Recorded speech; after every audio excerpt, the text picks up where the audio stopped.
Oxy Origin has had a meteoric price rise since the mint. The volume has been insane and it's continued to stay high days after. Let's jump in and have a look at the post-drop stats. Now, real quick, I want to say that this is not an overview of the project. This is just a look at the post-drop stats. If you want to get an overview of the project, you can check out Henry Chen's video. It is in the link up here. You can check that out after you watch this video, of course. When we jump into OpenSea to get a snapshot of the project, we can see they've got the 7,800, essentially 7,900 items, 4,600 owners, which is a great distribution, and a floor price currently of 1.24, so essentially 1.25. When we have a look at the 24-hour market overview, we can see that Oxy Origin comes within the top 10, and this is almost 2 days after they've launched, so the volume is staying quite high. And with the volume staying quite high, it shows that there's a lot of action within this project. It hasn't just kind of run up, and I do believe there will be more volume when we get to the reveal, which is coming up soon. Now, Oxy Origin, it was deployed 42 hours ago, so it's within that 2-day period. Now, what I will say with the mint is the mint was 0.3, which is quite a large amount for a mint, but it was majority done through raffles and whitelists. So it was very hard for it to kind of get to essentially a public sale. Now, when we have a look, we can see that from the mint price, the price has run up very high, and the average price had been sitting around that 1.4 mark, and it was bouncing between that 1.2 and 1.4 mark. So essentially it was a quick 1 ETH flip.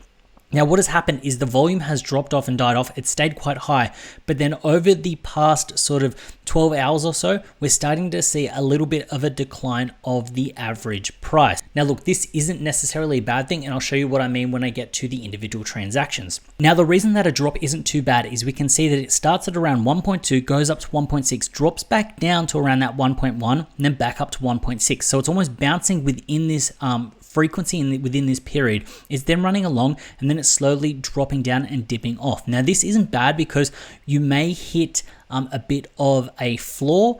Now, this isn't necessarily a bad thing. It may show that we have a bit of a support coming in at around that 1 ETH mark. Overall, it would be nice to see this staying up around that sort of 1.2 mark, 1.4 mark, but seeing that there are some drops that come down, and with the price floor currently sitting at that 1.2, it shows that we have got a little bit of that bounce up, and I can see this changing over the next few hours right before the reveal. Now, coming across and having a look at the top balances, what we can see is the top balance 71, which is more than double number 2. When we have a look at number 3, sort of the top sort of 10 round out quite evenly. So between the sort of 5th holder and the 20th holder, that is a good distribution of holders, and then the top set are very, very large. And to kind of show that the top holder isn't a marketing wallet or an address like that, if we actually have a look at the top holder, we can see that they are holding the 71, but they're also holding some Doodles, Samurai Saga, Space Bulls, Young Ape Squad, and this just shows that they are a real person and a real wallet, and not necessarily a marketing wallet or something like that could kind of skew the results. So it shows that this top holder has a lot of conviction when it comes down to this project. When we get down to the unique holders on this project, it is sitting at a very healthy distribution, and we've got 4,644 unique addresses when it comes down to the project, and there have been essentially sort of only 8% of the NFTs that have been in circulation being traded and sold. It shows that people that have gotten this because they've been within this raffle or whitelist are kind of holding onto it and see a strong team and a strong execution of the team. The percentage holding one NFT sitting at 57%, which is good. It's above that 50% mark. Now, when it comes down to the profit leaderboard, what I can take away from here is that the paper hands have completely gone, and it's in the hands of people that believe in the project. Top profit taker, essentially 8 ETH, and then the top 20 essentially rounds out at around 2.33 ETH. But if we have a look on the right, we can see NFTs bought and NFTs sold. The whole top 20 have sold everything that they've bought. What this means is it means that they've gotten in on the raffle or the whitelist. They've then essentially sold out their complete holdings, and they're not in the project anymore. Now, I think this is heavily bullish because it shows that the people that didn't necessarily want to be in this project anymore, they're not. in there, they're out. And the people that are most likely coming in, and this isn't a guarantee, the people that are coming in believe in the project, they want to be in the project, so they're scooping some of these up and then they're going to hold it and ride it out. Now, to really illustrate the point that the paper hands have gone and that this raffle mechanism might not be the best when it comes down to long-term holders for the project initially, when I bump through, what you'll notice is that it doesn't really change between the buys and the sells. Essentially, when we get to around 300, we're at 400 now. Everyone seems to have gotten two in the raffle, then offloaded them and sold them. What's happening here is that almost the entire amount of profit takers in this project have been people that have gotten two on the raffle and essentially flipped them straight away and just taken some profit. So saying that, it is good now, but keep that in mind when it comes down to projects moving into the future. If they've got a raffle mechanism and you're competing against people and there is sort of no real vetting of the people that are getting into the raffle, it can then lead to something like this, which boosts up the price and the profit takers are just flipping it, which means that it might be harder for you to get in on the back end. When we have a look at where the top 5 buying addresses have currently bought in, we can see that it's sitting at around this flat price of this 1.4 mark. So anything under the 1.4, you're buying in at a discount of the top 5 buying addresses. Having a look at the smart money, it's very scattered here. We can see a lot of the buying on the original day. And then after that, at around that 1.4 mark, and it's slowly dipped off. So currently, if you can kind of get it under that 1 ETH mark, you're going to be getting in at a discount for the majority of the smart money buys. And then having a look at the recent transactions, we can see that over a 1 hour period, we're kind of getting around these sort of 40 transactions, which is quite good. It shows that the floor can be moving up quite fast. But I am concerned with the amount of people that kind of got in the raffle and have made these flips to then kind of profit and exit the project. So overall, what do I think of Oxy Origin and the post-drop stats? When it comes down to the project itself, I think the art is cool, the art is detailed, the team is heavily stacked, which is great.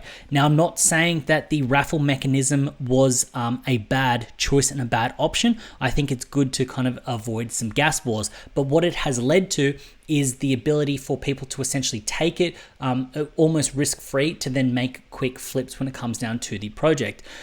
The project founders have made the capitals that they need to execute on their roadmap, which is great, but I feel that it may have actually left out some of the people that would have actually wanted to get in to the project and kind of actually enjoy it and use it the way that they could have. Now look, it is a little bit concerning that we are having this downtrend for about sort of this 12 to 18 hour mark. Now I do believe that we're getting this because I think that all of the people that have been opting to just do these flips, so essentially kind of easily within the raffle, mint the 2, sell the 2, they saw the project run up, weren't seeing it run up any higher. As the price is coming down, we're starting to get a sort of a laddering effect when it comes down to the sales to kind of exit the project to take their profits faster and sooner. I do believe that we're going to get around that price floor at around that kind of 1 ETH mark, and that's where we're going to hit a heavy support just because we're starting to get a little bit of a kick right here. Now, obviously, this is not financial advice, and you do need to do your own research, look at the charts, and kind of analyze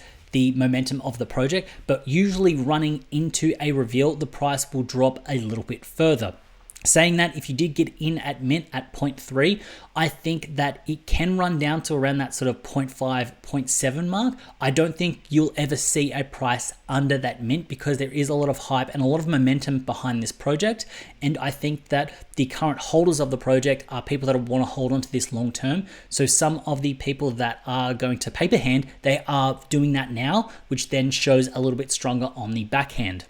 Now, I do think that if you are looking to get into this project, you should consider if getting in now is a good decision, with the fact that statistically a project will kind of see a pullback and a little bit of a drop when you actually do get to the reveal and people start to offload. So as you can see from this chart here, the top 2,000 addresses that actually hold any are holding 2 or more. What this means is it means that there's 2,000 people that are holding 2 or more, so essentially at least a supply of 4,000. So it means that when they are given the two, if they don't like one of them that they have, they will easily be able to exit the project and then hold on to one and still kind of be able to kind of still be in that project. So that is a concern that I can have, but the fact that there hasn't been crazy amounts of profit taking shows that people do believe in this project and they kind of want to run it out a little bit further.